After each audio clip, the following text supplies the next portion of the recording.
ఎస్తేరు గ్రంథము 37వ అధ్యాయము 1-10 మార్చి చదువుతున్నాం.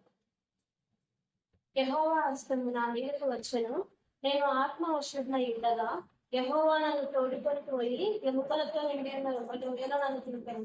ఆయన వాటి మధ్య నన్ను ఇటు అటు నడిపించుచుండగా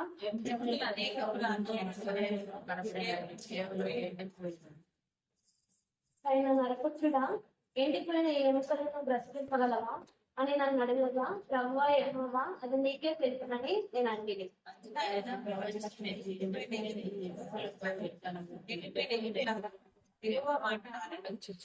ఈ ఎముకలకు ప్రభువైన యెహోవా సెలవిచ్చినది ఏమనగా, మీరు బ్రతుకున్నట్లు నేను జీవాత్మను రప్పించుచున్నానని.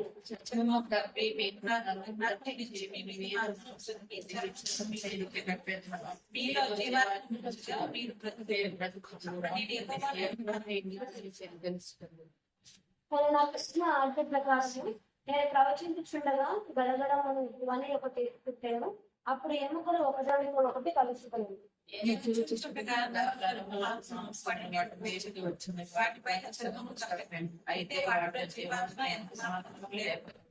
అప్పుడు ఆయన నరపుత్రుడా, జీవాత్మ వచ్చినట్లు ప్రవచించి ఇట్లను, ప్రభువు యెహోవా సెలవిచ్చినది ఏమనగా, జీవాత్మ నలుగుల నుండి వచ్చి హతులైన మీరు బ్రతుకున్నట్లు వారి మీద ఊపి వీడు.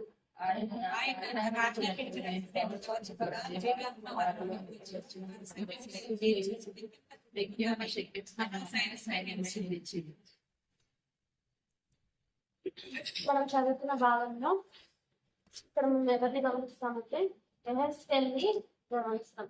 ఎహెస్కెల్ తో దేవుడు చెప్తా ఉన్నాడు ఏమని అంటే, ఎండిపోయిన లోయల మధ్యలోకి ఎహెస్కెల్ తీసుకెళ్లి ఆ లోయలో నిలవబెట్టి ఏమంటా ఉన్నాడంటే, ఈ లోయల ఏమై ఎండిపోయిన ఎముకలు ఉన్నాయి. నువ్వు ఎటు చూసినా, నువ్వు ఎటు నలుదిక్కలు తిరిగి చూసినా నీకు ఏం కనిపిస్తున్నాయి?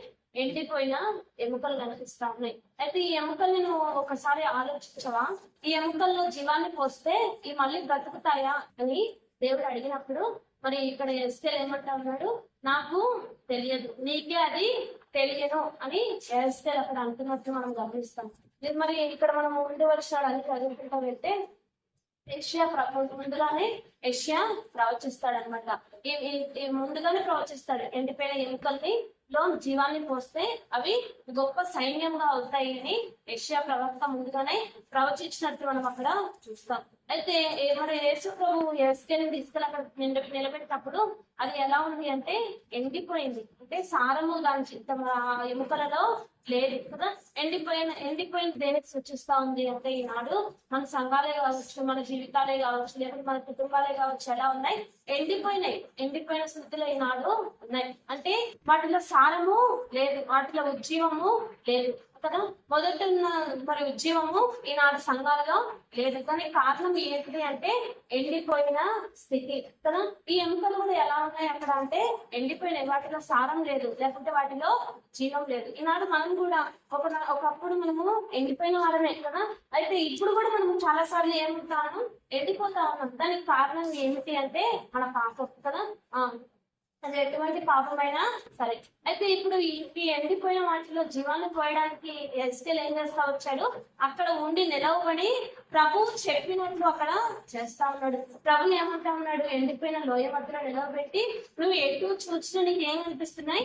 ఎండిపోయిన ఎముకలు కనిపిస్తా ఉన్నాయి. మనం ఒకసారి ఆలోచించు, వీటిలో జీవాన్ని మనము పోయగలమా, లేకుంటే ఇవి మళ్ళీ బ్రతుకుతాయా అని ప్రభు అడిగినప్పుడు అక్కడ ఎస్కేల్ ఏమంటా ఉన్నాడు, అది నీకే తెలుసు. నిజంగా ఈనాడు మనల్ని కూడా దేవుడు అడిగినప్పుడు మరి మనం ప్రార్థన చేస్తూ ఉంటాం చాలా సార్లు, మన సంఘాలు ఎండిపోయినాయనో, లేకుంటే మన జీవితాలు ఎండిపోయినాయనో, లేకుంటే మన కుటుంబాలు ఎండిపోయిన స్థితిలో ఉన్నాయని మనకి తెలుసు. అయితే మనం ప్రార్థన చేస్తూ ఉన్నాం, కానీ దేవుడు మనల్ని కూడా ఏమడుగుతా ఉన్నాడంటే, ఈ దినాన ఎందుకు ఎండిపోయినాయి, వీటిలో నేను జీవాన్ని పోయలేనా అని దేవుడు మనల్ని అడిగితే, ఈనాడు మనం ప్రశ్నకి జవాబు చెప్పే స్థితిలో మనం ఉన్నామా? మనల్ని మనము ప్రశ్నించుకోవాలి. ఆనాడు దేవుడు ఎహెస్కేల్ని ప్రశ్నిస్తూ వచ్చాడు, ఎహెస్కేల్ని అడుగుతూ వచ్చాడు. అయితే ఎహెస్కేల్ దానికి సమాధానము చెప్పలేకపోయాడు. ఎందుకు అంటే, నిజంగా చూస్తే ఎండిపోయినాయి, వాటిని మళ్ళీ ఎలా జీవింపజేస్తాం, అవి మళ్ళీ ఎలా బ్రతుకుతాయి అని ఎస్తేరు జీవితంలో ఒక అనుమానం వస్తా వచ్చింది. కాబట్టి ఆయన ఏమన్నాడు అంటే అది నీకే తెలియదు. ఎందుకు అలా అంతా వచ్చాడు అని మనం ఆలోచిస్తే అది మరి ఎండిపోయిన వాటిలో జీవంతో పోయే శక్తి ఎవరికి ఉంది అంటే దేవుడికి మాత్రమే ఉంది. అందుకే అన్నాడు అది నీకే తెలియదు ప్రభా, అది నువ్వు మాత్రమే చేయగలదు.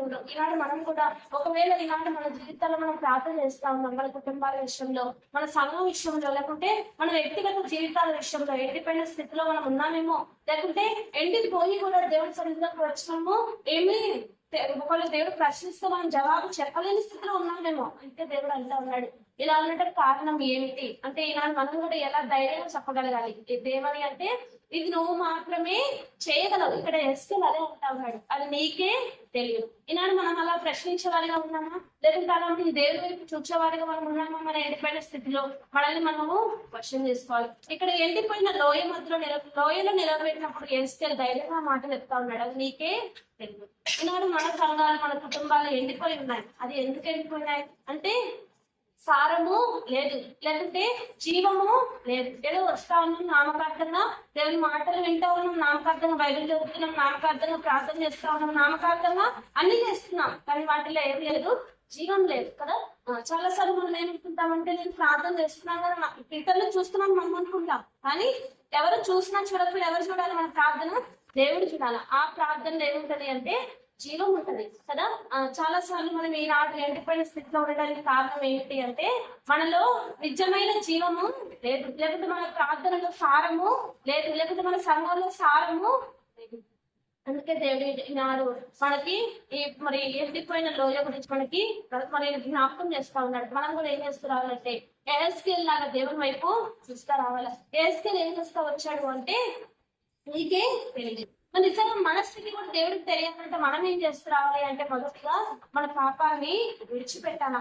అప్పుడే మన జీవితాలు ఏం కలుగుతుంది? సారము కలుగుతుంది. అలానే భూ సంబంధమైన సారం కాదు, కానీ ఆత్మ సంబంధమైన సారం. ఈనాడు మన జీవితాల్లో ఆత్మీయంగా సారంలో ఉన్నామా, లేకుంటే మన జీవితంలో అసలు సారం ఉందా, లేకుంటే జీవము ఉందా, ఉజ్జీవము ఉందా? ఈనాడు మనల్ని మనమే ప్రశ్నించుకుంటున్నాడు. ఒకవేళ ఆనాడు ఎండిపోయిన ఎముకల్లాగా ఈనాడు మన జీవితాల్లో ఉన్నాయేమో, ఎండిపోయిన స్థితిలో ఉన్నాయేమో ఆత్మీయంగా. అందుకే దేవుని సన్నిధిలోకి వచ్చి మనం ఏం చేస్తున్నారంటే మన పాపాన్ని దేవుని సన్నిధిలో మొదటిగా విడిచిపెట్టాలి.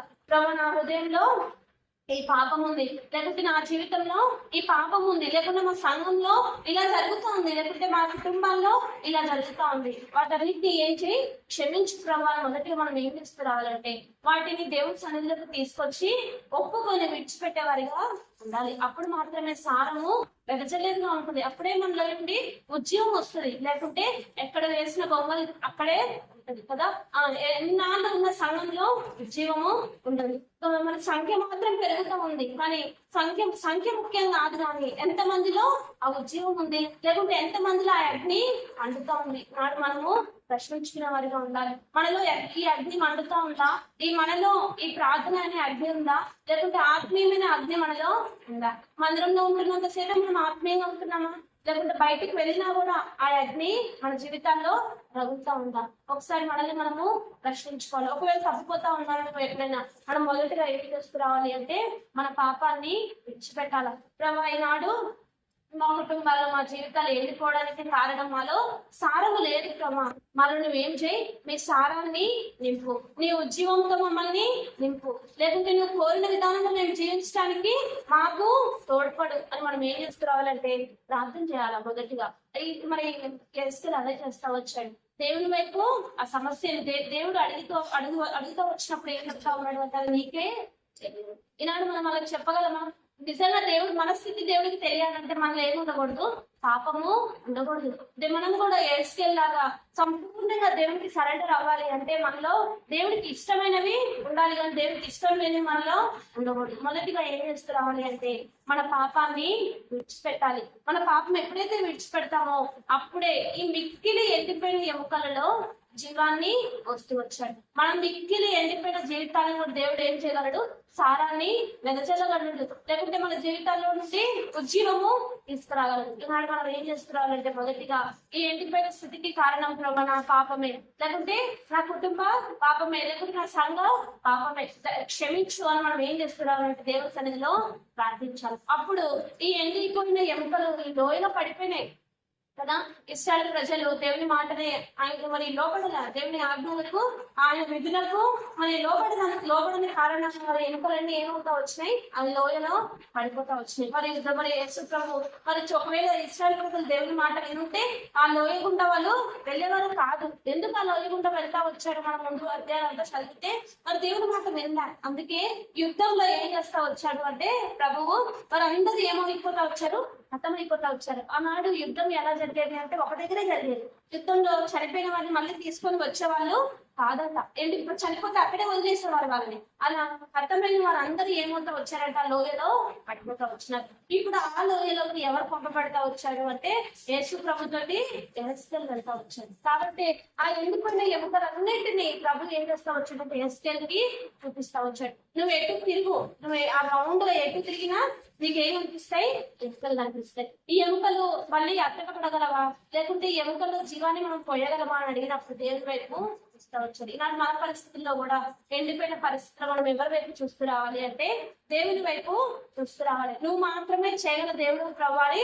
మనం ఆయన చేతిలో ఎత్తేవాడిగా ఉండాలి. అప్పుడు మాత్రమే ఈ మరి ఈ ఎస్కేల్ మరి ఎండిపోయిన ఎముకల్లో జీవం ఎలా అయితే వచ్చిందో మన ఎండిపోయిన జీవితాల్లో కూడా సారం వస్తుంది. అంతేకాదు మరి తర్వాత ఏమంటా ఉన్నాడు?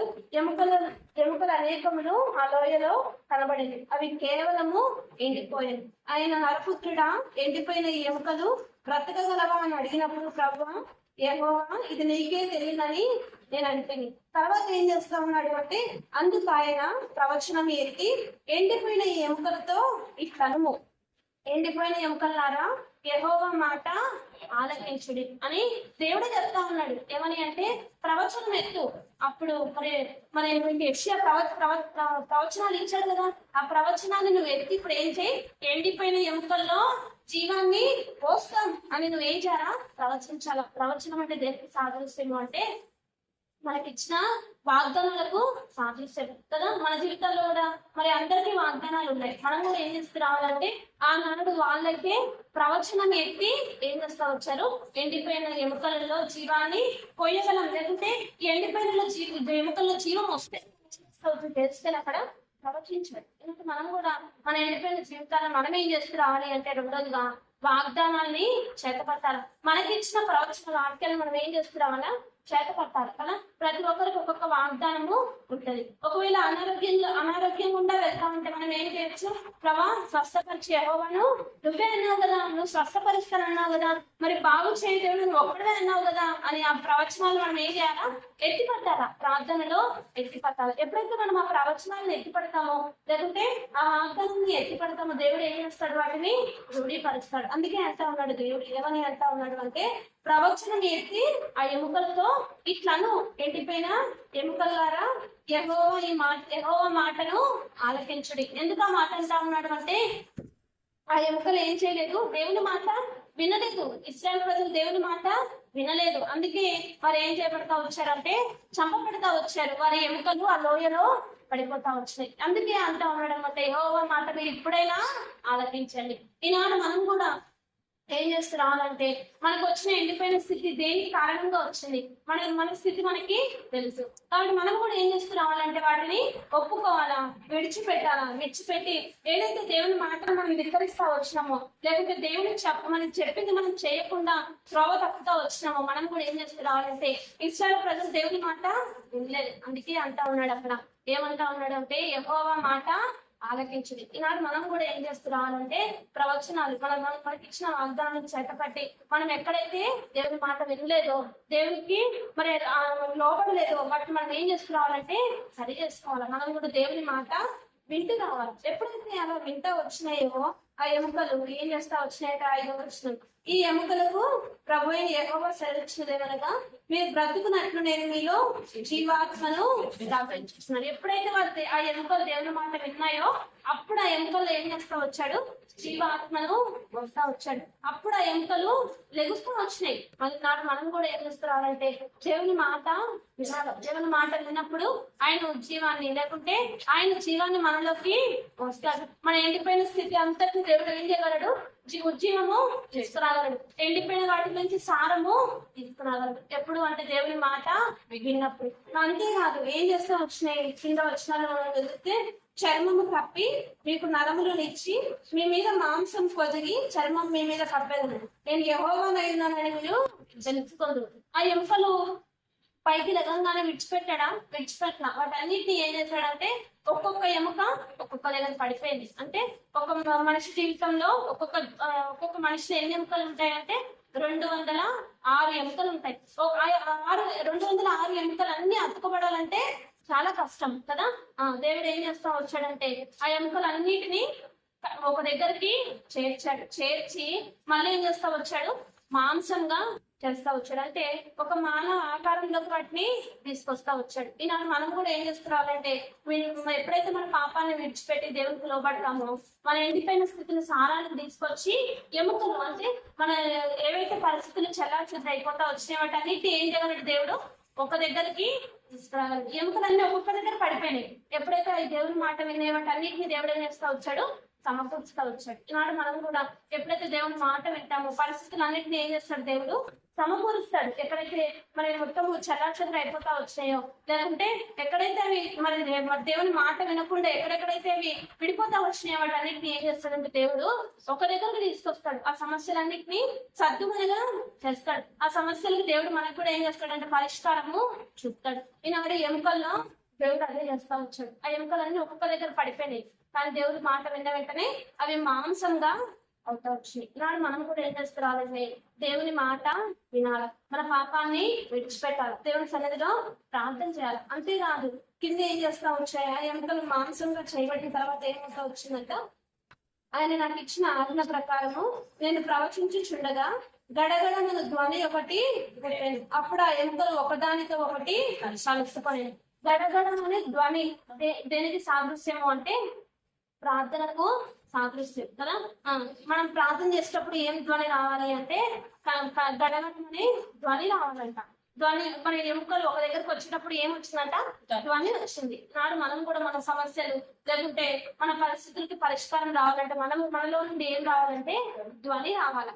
ఎలాంటి ధ్వని అంటే కన్నీటితో కూడిన ధ్వని కదా. మనకి బాగా తెలుసు హన్నా ఏం చేస్తా వచ్చింది, దేవుని సన్నిధిలోకి వెళ్ళి కన్నీటితో ప్రార్థన చేస్తా వచ్చింది. ఎదిగెత్తి ఏడుస్తూ వచ్చింది దేవుని సన్నిధిలో. అంటే ఎంత గొప్ప స్వరంతో ఏడుస్తూ వచ్చిందో. అందుకే అన్న ప్రార్థన దేవుడు ఏం చేస్తా వచ్చాడు, విన్నాడు.